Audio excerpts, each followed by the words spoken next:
What's happening, folks? Welcome back to Celtic Fans TV. Celtic are the champions of Scotland for the 53rd time, for the 11th time in 12 years. We're here at Malone's in Glasgow. I've got Callum and Darren with me to go through today's game, but also celebrate this season. 2 down, 1 to go, Callum. Maybe not the plain sailing that we thought we might have had today, but yet again, this Celtic team got the job done, and we are champions again. The first 45 minutes was hard, wasn't it? And that's always going to happen with a game like this. Everybody's expecting some champagne for the champions. Come on! But no, everybody's expecting us to probably go in and batter Hearts, because Hearts are a little bit wobbly. I know they got the 6-1 victory over Ross County last week, and Naismith's obviously a novice in being in the management. But it was hard, and give credit to Hearts actually. I thought their press was really good. We probably criticise a lot of teams in Scotland because they don't press us enough and it becomes too easy, and when we step up to a higher level we've never faced that challenge. But I thought the first 45 minutes was quite good. But enough of talking about Hearts. I don't care about Hearts. Get it up them. Celtic are champions, and through all this season we've just had one game at a time, held it one game at a time, no more one game at a time. It's that only one game in the final. That's it for the treble, the world record. That's us on, as you said, 53 league titles. I mean, they must be getting scared, by the way. Seriously, what is it they do that way? Like, can you see me coming? Can you see us coming now? Because we are coming, and we're going to have the most league titles very, very soon. It's just an era of absolute dominance. Like, you consider us growing up. I mean, the last time I think Rangers kind of swung back and forth was when I was in high school. It's over like 12, 13 years ago. It's probably showing my age, isn't it? It's a gutter, isn't it? But it is. We just seem to know how to handle 38 games over a season. The squad's been phenomenal, and it wasn't the greatest of games, but I don't care. It was all about winning the game. We've won it, and I mean, Rangers still playing at Ibrox currently right now. Must be horrible sitting there. Honestly, if it was the roles were reversed, I'd be out of there. I'd be well out of there. I think about that goal. I think they've just scored a goal. It's alright, mate. They can get. We celebrated like a goal in a charity match. Exactly, mate. It's just it's horrible. But about Celtic, brilliant, phenomenal. What a season! We're still on course to break the amount of goals record, the amount of points record. By the way, another goal a day would have matched the record and get your cut up. No, mate, I know. Gutted, mate, 'cause I did have 2.5, minus 2.5 for Celtic, but yeah, I'm just, honestly, mate, I'm just buzzing, mate, because we've won and we're champions. Now these next games are just pre-season friendlies, feed in the youngsters like Vata, the boy at the back, like Lowell, put players like that and just see what they're made of. We can afford to do it, and what a feeling that is. Throw them right into Ibrox. Guard of Honour. Cannot wait for that Guard of Honour, because obviously they've got tradition, that club. They never done it a few years ago. They won't do it. Exactly, but you know what, I don't care. See, gone there as champions. We'll just wind them up about it for a week. Imagine being a player and walking off that bus with your shoulders out, walking through that door. Champions, boys! That one in the dressing room. That's all I'd be saying in the tunnel. Right, boys, we're champs, let's go. I'd just wind them up, mate. Honestly, I would, but I'm buzzing, mate. Buzzing. Aye, Darren, what a day. As Callum says, the first half it was difficult because Hearts did come and press us. They were right up for it. You would expect that. They've not been in great form. They don't want us to come and win the title on the home ground, but they couldn't prevent it in the end. But we got the breakthrough in the second half. Hatate down the right hand side, in for Kyogo again in a game in the first half where we're getting pinned back a wee bit and Hearts are pressing as well. The talk is about Kyogo and having a few touches, but he doesn't need to have a lot of touches. We've talked about it all season. That's his 30th goal. Hatate gets in the right position. We finally find somebody in behind a fullback and he squares it for Kyogo. Pandemonium in the crowd, but that was the breakthrough we needed at that time in the game, because you didn't want it to go any longer. Still locked at 0-0. And then for them, we really had control of it. Just going back to what you're saying about Kyogo there, like the start came up literally on the telescreens halfway during the first half about how we had to have the fewest touches, and all of us, we kind of turned each other and says, it doesn't matter, because all he needs is one touch. All that ball needs to go over the top and for whoever it is to cut the ball back for him, and he'll be where he always is. It has been all season, and he will put the ball in the back of the net, and it does. Came at the right time, perfect time. Hearts obviously struggled with the man sent off. Yeah. I'm sure we'll talk about that at some point, but it definitely hampered them. I did think they kind of get the better in the first half, and they got around to 10 men. Even the first 20 minutes of the second half, it didn't really make a difference. It felt like it was still 11v11, but tired legs and tired minds eventually kind of came towards the end of that, and we kind of started showing off a bit towards the end. I'm glad for O to come on and score a goal. I'm sure we'll talk about him as well.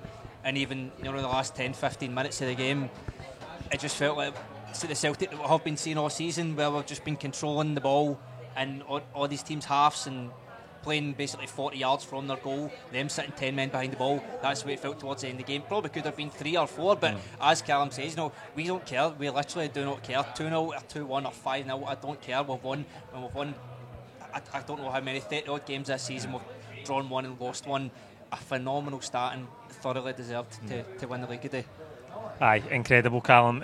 I suppose the game today, before we get to reflecting on the season and lavish and praising everybody involved, the game today, Hearts, as I say, better team in the first half, I would say. Pressed as well. Couple of chances, but the game changed just before half time with the red card. I think it's Alex Cochrane in behind, balls in behind for Dyson Maeda. You weren't sure, but I think it's a red card. I think the ball's in behind him, and he's turned his body position. Maeda's there and he's panicked, and he fouls Maeda. So alright, if the game develops, who knows what Maeda's going to do it, but Kyogo's square for a tap in. We're in behind Hearts, and he's denying a goal scoring opportunity. It's a red card. So when it happened, right, I didn't think it was a red card. I thought it was quite harsh. I mean, if that's on roles reversed, I'd be absolutely gutted. It's just a tangle of legs, like that can happen. Yeah, as a foul, I get it. And I don't know. I think it's the boy Rose or Rouse that's coming in behind. Kairos. And I mean, you don't know if he is going to get it because Walsh blows the whistle so quickly that you just don't know. I know Maeda's already going down, so obviously he's not going to get it because he's lying down. If anything, probably Dyson Maeda's running at the pitch with it. I don't know, mate. Yeah, I see that he just takes a heavy touch. You think, cross it. But he's fouled before he takes it. When I look back at it now, and I've had a bit of time to think, it probably is a red card by the rules. It probably is because, as you say, I probably didn't take it into consideration that Kyogo's standing there for a tap in. I'm sure Zander Clark's quite far off his line, and I don't know if he's maybe going to get it. I can't really remember it, so I need to see it again. But probably by the rules, it is a red card, and that was pretty big, to be fair, because as I said, Hearts pressed us very well, and that's kind of what you want most. When we do go to Europe, that's what we expect of Europe, and that's what we get. And when you come into these games, sometimes teams sit so far off us where it's a bit easy, and we struggle to get to that level in Europe. Today we were tested in that first 45, and a lot of fans didn't like it. I'm one of them. I was shouting, moaning, going, Celtic, get into the groove.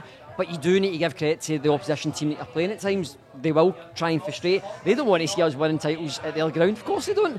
So they're going to try hard. Obviously, Stephen Naismith, mate, that tackle, by the way. Oh my God, what a tackle. Honestly, before the game, I was going to say, I wonder who will kick the day. But then I remembered he's a manager, and he still managed to kick somebody. He's getting man of the match for me already, Jota, by the way, just for taking him out. Honestly, it was brilliant. But it was a frustrating first half. The red card obviously swings the game massively in our favour. Regardless, I still think Celtic would have found a way because all season we've found a way, and that's what this team is built on, is finding a way, even when we don't play well. I've not seen Ange, his press conference yet, but I'm going to imagine he's not care neither. He's thinking, I don't care how the team played, as long as we come away with 3 points, that's all that matters, and it genuinely is, and that's why we're sitting here with champagne, mate. That's it, mate. Darren Ange said before the game in the pre-match press conference, they want to earn it. That's how you want to win a title. You want to have to go and earn it. And Tynecastle's a difficult place to go. There's no getting away from that. It's always difficult for us. We see it season after season, and today was difficult. But yet again, this team found answers. I think it's only fitting that Ange's first game was a defeat at Tynecastle, and then he goes to that place and wins. And just what you're saying there about always finding a way. The last few games, I thought we have not been playing well. I look at last Sunday there. Even the 3-2 win at Celtic Park, the Motherwell game, you can take that out of the equation because we didn't win, but we've always found a way. I even think back to early in the season, Dundee United, the 2 late goals, massive. That game is massive. The St Johnstone game away, always finding a way. A game of football is 90 minutes. It's not 85 minutes. It's 90 minutes. You play it up until the very end, and that's what the manager has installed in these players time and time and time again. Aye, Callum, we're crying for subs at some point in the second half just before the breakthrough, but then Kyogo goes off injured. Looks like his arm again. Every time he's if he's a fall in his left arm, they must have a problem with that. Every time. He's like me when the wind hits me. I thought, no, I'm that skinny. I don't know if it's just precaution to take him off, right? But O comes on, Haksabanovic and Abada come on as well, and they help us. O gets the second goal. It's really well worked. Aaron Moy comes off the bench as well. He sets up that second goal for O, and that just seals it for us, and then we can cruise the rest of the game. As I said already, is the red card's massive, because as soon as kick-off happened, you seen how Hearts was treated. It was a game of two halves. Aye, Cliche, 100%. but they were coming at us and trying to press us first half. They lose a man, and then they just sat on our 18-yard line. Aye, and also that's what they're going to do, because if they come out and open up, they're going to obviously get goals against them, and obviously they're fighting for third place between Aberdeen. But aye, I was shouting, like, obviously I'm probably the worst person to sit next to, right? My dad and my brother know that, right? And Dan knows that, I know. He's starting to learn that. I'm the worst person, and I know I am, so I apologise, right? But games like that are just sometimes are horrible to sit and watch. And I mean, I feel for the fans in the stadium, genuinely, because that must have been like nail biting at times, because you're just wanting the team to go on, just give it all you've got, like last game almost. And it kind of fell over the line a little bit, but once the subs came on, as I said, I was asking for the subs. I wanted Owen at half time. I told you, go to up top, go with Kyogo and go with O, and give them a bit more of a difference, where Kyogo can come back and take the ball off a midfielder, but O can get in behind somebody and go for a header. He's very good at that, so that's probably what I was wanting. But as soon as that happened, that kind of changed the game. Aaron Moy gave a lot of, he done a lot of 1-2s, and then he ended up busting a gut and getting by to the byline and then cutting a ball back, and he done very well, and that's obviously where the goal comes from. The goals are actually quite similar, but they're just opposites, where is it Ralston? No, it's Hatate gives the ball to Kyogo for the first goal, and then it's Moy and O for the second goal. So the goals are very, very similar. Hearts just couldn't get organised quick enough, and that's why you need players that can run in behind folk. Rather than Hearts going, right, I'm getting up, they're obviously thinking, I need to watch what's in behind me, and twice they've went to sleep and bang, they're punished. Down both sides as well, right hand side for the first goal, left hand side for the second goal. Darren, I think today, in that first period, the big changes to the team today are in defence, right? Alistair Johnson's injured, Ralston's in, Carter Vickers, who's candidate for Player of the Year, is injured, and Kobayashi comes in. So we're a bit disrupted in that area of the pitch, and that's where Hearts are trying to come and presses. And we just found that a wee bit difficult to get out in the first half. But again, a difficult place to go, changes to the back line. We just didn't maybe have that calmness to play through Hearts' press, despite the fact that it was quite good in the first half. But you could tell that we just missed that continuity in the back line. Part of me kind of sympathises with Ralston and Kobayashi, because they've not played any football really since maybe January, because that back four's been pretty consistent. You know, Johnson, Starfelt, Carter Vickers and Taylor. Obviously injuries are going to happen at some point, so it's good that they can come in. I thought Kobayashi, it was a bit raw. It was a bit raw, definitely with his passing as well. I don't know if that's maybe, I mean, if you are coming in, you've not played for a while, it's not ideal to come to a place like Tynecastle away ground, but I mean, I didn't think he shied away, definitely not shied away. It was always, because Starfelt moved over to the right and he played in his natural left, but he was always there. He was always trying to get the ball, even coming short for Joe Hart when he had the ball. He plays quite risky passes. He does play quite risky passes, but I noticed when he first started getting a run of games when he came in January, he can pull those off because he's really good with the ball at his feet, unlike somebody like Starfelt. So maybe he's got that confidence in himself to play those passes, and today obviously it's not kind of paid off for him because, as I said, he was a bit rusty and he's not played football in a while. But you know, I've got nothing against that in hindsight now, because we've won a game. Maybe if he made some sort of drastic mistake, we could be sitting here throwing the bus at him, but that's not the case. So you know, I've got nothing wrong with him trying to, you know, have a bit of confidence in himself. Do you know what I mean? Play his natural game, and he'll grow as well. Of course, he'll grow and he'll get better with game time, and that's the thing. With the pressure's kind of off in these next 4 league games. 4 league games left. We've won the title. I think we'll see him being a lot more comfortable. And as I said yesterday in the starting 11 prediction, it's good for him to get bedded in, because that's quite rare for Celtic. We've won the league with 4 games to spare. That's no rare, but it's rare that you have games where there's maybe not as much pressure as there always is playing for Celtic, because you associate you need to win every game. And I know we're still going for records, Callum, but there is that wee edge missing when you've already won the title. I want to talk about Ange Postecoglou and the connection that I feel with this team. I can only speak for myself, right? And it's as connected as I've felt to a Celtic manager and a Celtic team just about ever. I can't say it's more than Martin O'Neill's team, because Martin O'Neill's team are my childhood heroes, and Larsson and everybody that played in that team. You can never really replicate your childhood heroes, right? But the connection that I feel to these players and to this manager is beyond anybody else in my life supporting Celtic. And that speaks to something about their attitude, the way they apply themselves, the style of football they play, the performances they've put on this season, the goals they've scored, the points tally that we're going towards. It's incredible. The manager has done an incredible job, and he talks all the time about bringing players, not just players, but people with the right personality. to the football club, and we talk all season. We've sat here all season. We've stood outside Celtic Park all season, talking about the attitude and the application of these players, and it's absolutely impeccable week after week. And that, I think that's why they keep finding solutions regardless of the situation in the game. Their application can never ever be questioned, and the personalities through the team are exactly what you look for in a football player. When you go and watch your team, you want that attitude, and as I say, it's absolutely impeccable throughout the Celtic team. That was some question, to be fair. That was some question. What I would say about Ange and the connection that I have with Ange personally, and also people that sit next to me at Celtic Park, is that, and what brings him away from other managers, and I don't know if you would agree with this, but to me, my connection with Ange is because he's very, very professional, but he gives you a little glimmer of like what his real life's like at times, where he stands there and is like, come on, give me some more. Where Brendan Rodgers would always just clap his hands, thank you, like brilliant, and they would go off. So would Neil Lennon would give it that. It's just, I don't know, there's like an aura about It's more than a job to him, and I don't know, I don't want to get in too deep, right? But obviously the immigration side of Ange Postecoglou, being born in Greece, then and he'd been accepted by Australia, and I seen an article about him. It was by Sasha Pisani. I read it this morning. And I had read it this morning. And see, when I read it, I almost felt like I don't know how to describe it, but proud. Because I thought this club just opens to like everybody and accepts everybody. And at times when he was first like in the door, and you had Sky Sports pundits, Boyd, saying you should leave, you should walk, you'll not get backed.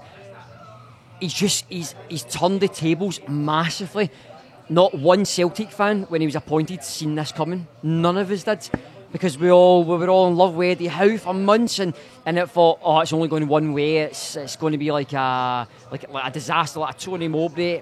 But do you know what? He's put his head down. He's worked hard. He's believed in his values and his morals, and that circles with his immigration and how his life is and how the supporters are. And every time I go to Celtic Park, it's a club open to all. We accept all walks of life. You hear it every time. You can't be any more prouder for that guy to be our leader. No manager, but a leader of a massive, massive football club. And people say, oh, just a game of football. It's the worst line I've ever heard. Genuinely, it's not. Like, to people, this is a way of life. It genuinely is. And for me, the connection with me and Ange is that I've never felt a stronger connection between me and the manager that's leading this team, whether that's Europe, whether that's the Scottish Cup, the League Cup. His mentality is just always the top drawer, and it's like you have to change your ways, because you can't play like that at Tynecastle. You can't do that at Pittodrie. Who are you to tell me I can't do that? I'll prove that I can do that. And again, I might be a hypocrite, because today's game wasn't the best, and it wasn't the typical Ange type of performance. But Ange has shown us a different way. When people say, can you have a different formation? Can you play a different style? You just seen it today. Even when it's going against us and the crowd's against us. See, just in that point about, obviously we play a certain way, and that is, it never changes. It never changes. And despite the fact that fans sometimes watch it and they get under pressure when we're playing out for the back and the team's pressing us. But as you just touched on there, we still find a way. We've won, if you look back through this season, we've won games in all manner of ways, and that tells you how good the team is. That tells you that the manager's got trust in the players, and he's said this a few times through the season as well, trust in the players that however the game develops on the pitch, they're the ones that have to respond to it. They can only give them instructions and tactics before the game and maybe a wee bit in the game, but however the game unfolds on the pitch, they're the ones that need to respond to it. And we've had games we've won comfortably, we've had games we were up against it and we've still found a way to win. This team has found the solutions, I keep saying it, and that tells you how strong it is. So see, even in the first half, when you watch that game back, right, his Hearts presses really, really well, and Celtic play for the back, and yeah, they maybe get a sore one in the back, like Hatate get a bit of an elbow into his back, right? It's so easy just to go, next time I get that, I'm hoofing it long, I don't care, I'm just going long with it. See, if you do that, you're out the team. Genuinely, you're out the team.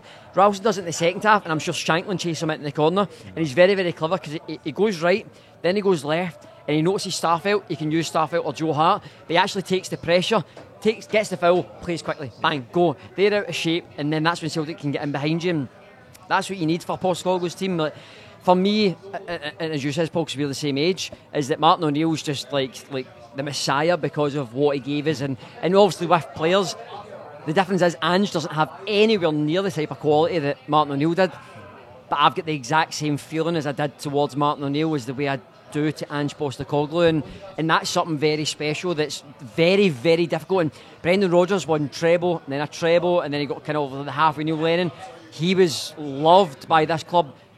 There just seems to be I don't know, I don't really know the best word to describe this guy, but there's just a connection where, and I've said on posts games where I've went, I love him as much as my dad and that, but I think more people are starting to love him just like the way they love their dads. Like, genuinely, he's just so special. And see, when we look back on this time, we'll go, by the way, what a time to be a Celtic supporter. As always it is, but that time was just peak Celtic. See, just on that article this morning that I read by Sasha Pisani, it was about, again, as Callum touched on there, the immigration to his childhood for Greece to Australia.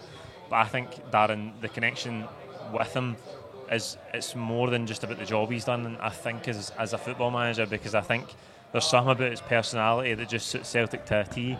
It's really hard to put your finger on, it's really hard to sit here and describe, but there's just something about him that seems so suited to Celtic. And something really interesting in that article was he was talking about going round the pitch at Hampden last weekend, and he said, apart from the fact I'm slow, I want to drink it last in. Week, He did give it a bit extra, but what he said was, I want to remember this, because one day I won't have it, and I don't want to rush it. I want to remember what that felt like and take it in. And I think that's important for supporters as well, because we're sitting here and it's 11 titles in 12 years, but you can never ever take it for granted, and you need to enjoy these moments. See, if he wasn't a football manager, mate, he would be like an inspirational speaker. Do you know what I mean? Like TED Talks, that's the kind of guy he is. He can inspire MD, whether it's football or non-football. You just get that presence about him and knows exactly what to say, because not just football, but he's got life experience as well. I mean, for the highs and lows, imagine at the World Cup, and then when the fallout from Australia happened and all those people wanted him sacked, and also he's experienced everything high and low of football.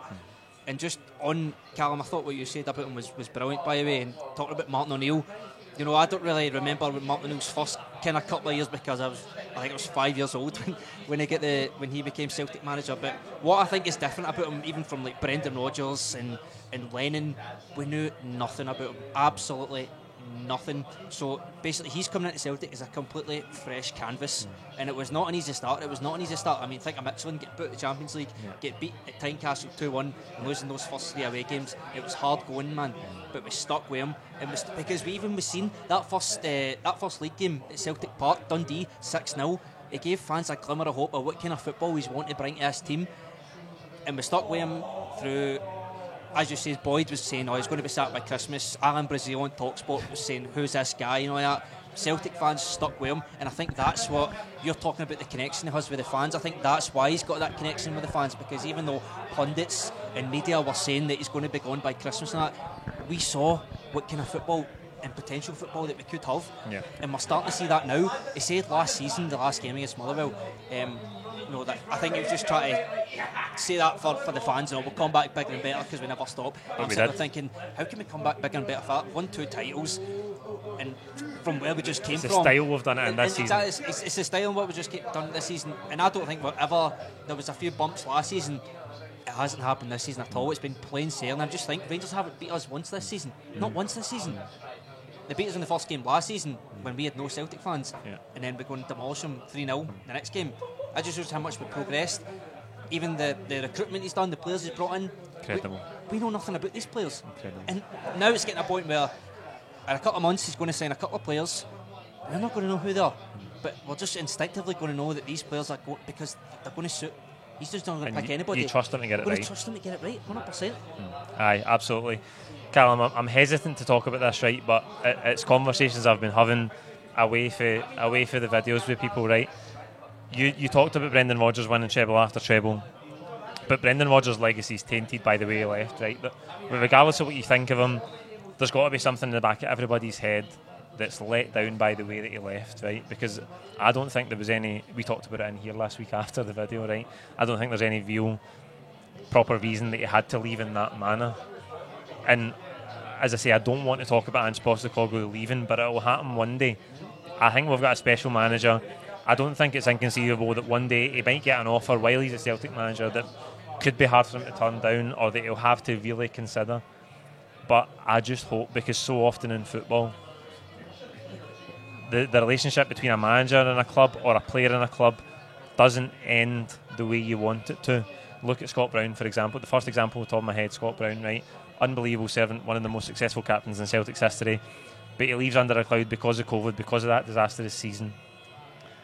Whatever happens from here forward, I just want the legacy of Ange Postecoglou to be as strong as it seems like could be right now, and for that relationship, because we would have sat here when Brendan Rodgers was the manager and thought, because Brendan Rodgers said a lot of stuff and we loved him and he was amazing and he won treble after treble, and we thought, like, he's the best manager Celtic could possibly have.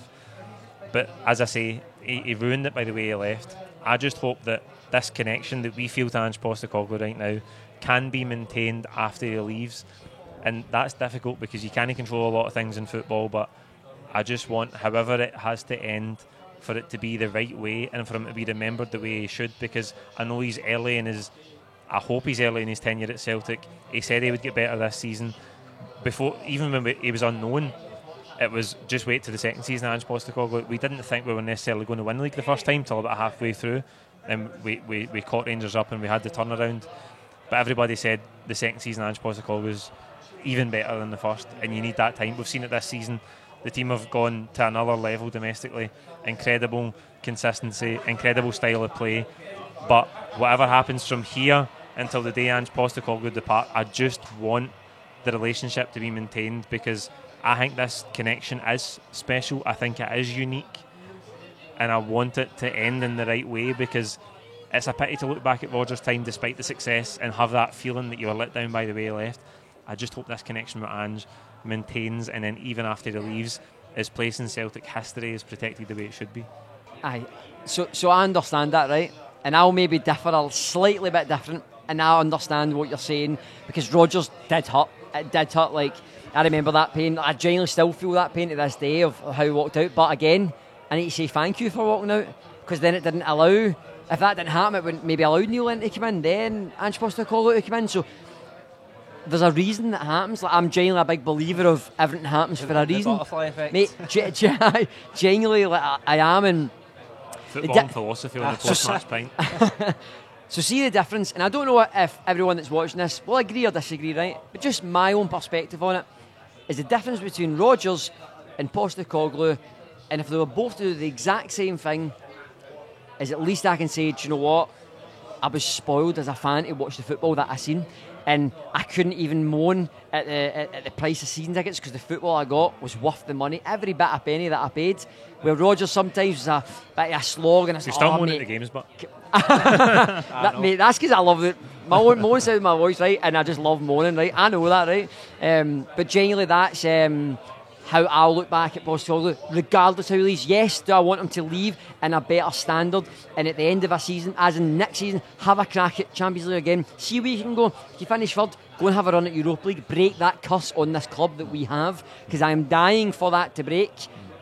But after that, leave, fine. If he starts into a fourth season and somebody massive comes in because he's doing such a good job, and for example, we win another, there's a question, if he wins another treble next year and starts the season again and wins the first League Cup, and we're dominant and we're 15 points clear, and then somebody like, I don't know, a Liverpool just comes in, Klopp says, I'm hanging my boots up, then it's the same he goes, as Rodgers, isn't it?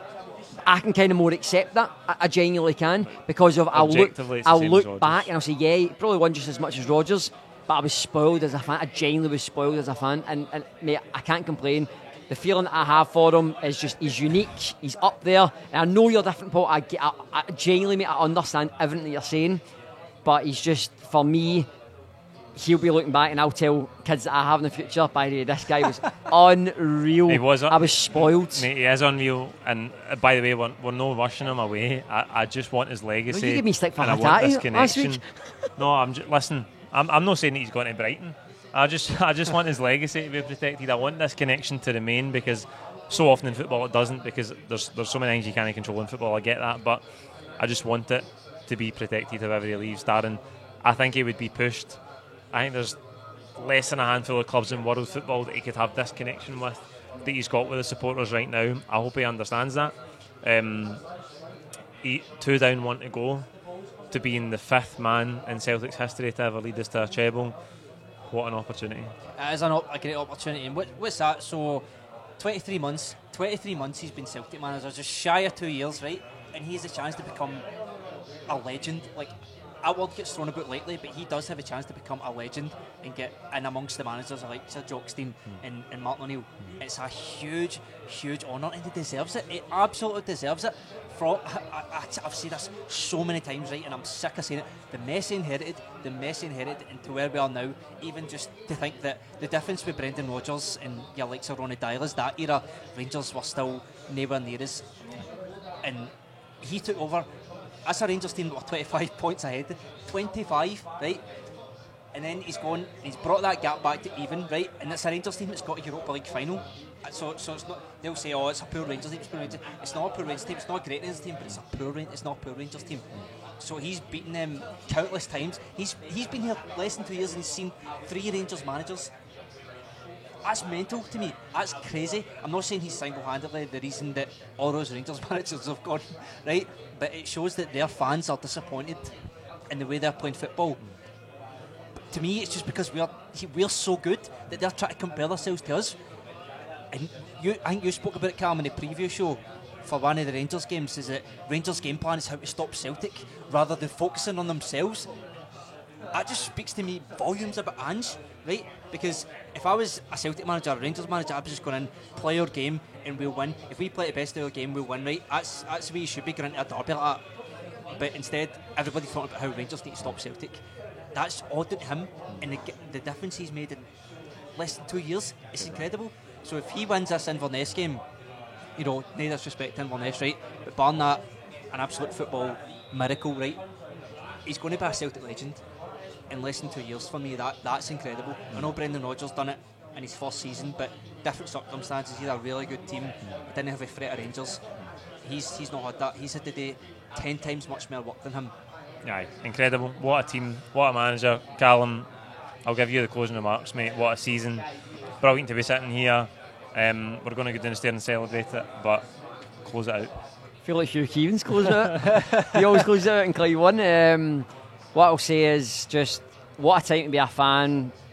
I feel bad that I've actually criticised certain games because I'm so selfish that way, where I want everything to win. Emotional, and the feeling that I've got, and no doubt we'll go downstairs, have a great time, and probably off to Celtic Park and see the team bus come back.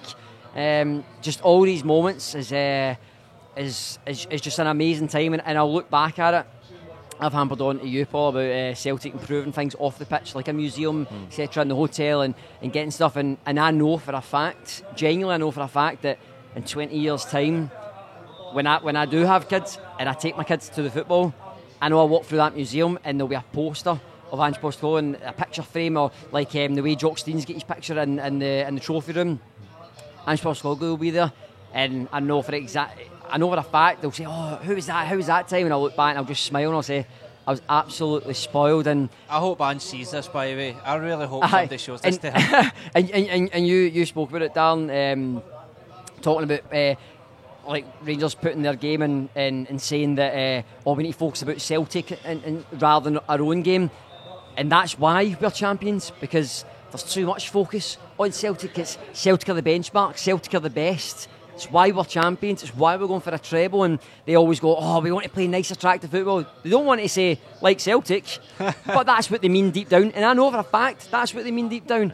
So I'll finish us off with Celtic are champions. We're going for a treble. Ange Postecoglou away. Oh, oh, oh, oh. There you go, live on. Ange Postecoglou away. Come on, Celtic! Yes! Come on, champions! Like this video, comment below. Don't forget to subscribe. We're going down the stairs and enjoy ourselves wherever you are in the world. Enjoy yourself tonight. Celtic are the champions. Come on!